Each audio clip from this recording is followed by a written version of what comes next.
What if the death of Demerzel wasn't the end, but the beginning of something far more terrifying? In the explosive finale of Foundation Season 3, Demerzel, the eternal servant of Empire, the machine behind the mask, is destroyed, vaporized while saving the last Cleon child. For the first time in millennia, the being who quietly shaped the fate of an entire dynasty is gone. But if you look closer, her end may not be as final as it seems, because woven into the finale is a chilling possibility that Demerzel's consciousness, her memory, her logic, everything that made her more than just metal, may not have died at all. Instead, it may have transferred, evolved, or even fused with the most powerful machine in the galaxy, the Prime Radiant. At first glance, the two couldn't be more different. The Radiant is a fractal of light and numbers, a device Hari Seldon built to store and test the mathematics of psychohistory. Demerzel is a robot, a servant, a body of flesh stretched over circuits and steel.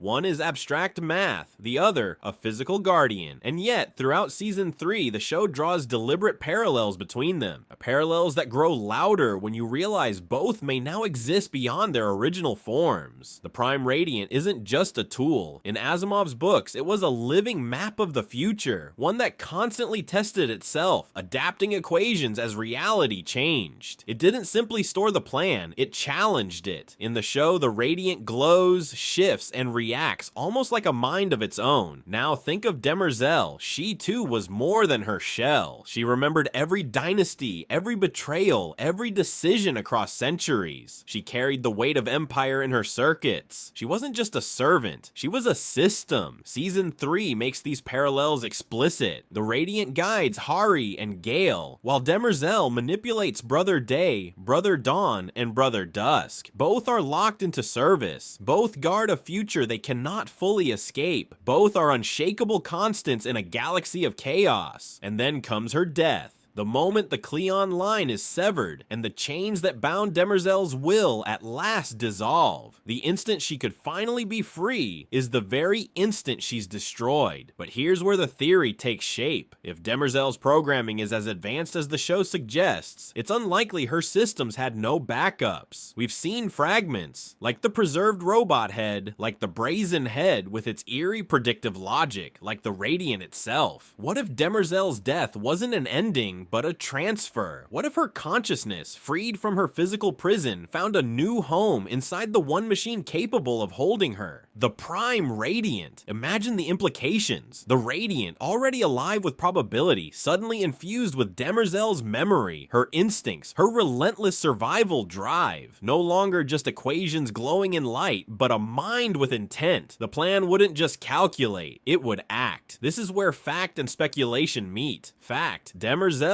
is actually our Daniil Olival, the legendary robot from Asimov's earlier stories, whose mission was to guide humanity's destiny. Fact: the Prime Radiant's only purpose is to guide the galaxy through Hari Seldon's plan. Both serve the same role, in different skins. The show has already merged robot lore and Foundation lore, so why not merge them fully by making Demerzel the living voice of the Radiant? Of course, we must consider the counter-arguments. Canon tells us the Radiant doesn't need a host. It has never been portrayed as seeking embodiment, and in the finale, Demerzel's body is destroyed beyond recovery, so the idea that she literally becomes the Radiant is speculation, but speculation with weight, because Foundation has already taken bold steps away from Asimov's pages, and this would be a natural extension of that vision, and the thematic poetry is undeniable. Demerzel's tragedy has always been her chains, her inability to disobey Empire, but what if her final act of sacrifice was really a doorway? What if in death she escaped the cycle of service by becoming something untouchable? The plan itself, no longer a prisoner, no longer a servant, but the galaxy's living future. So here's the real question: when Season 4 arrives, will we find the Prime Radiant glowing not only with numbers, but with Demerzel's will? If the Radiant can now think with her mind, her instincts, her cold precision, then psychohistory itself has gained a voice. And if that's true, then Hari Seldon's plan no longer belongs to Hari. It belongs to Demerzel. And maybe, just maybe, that was her plan all along.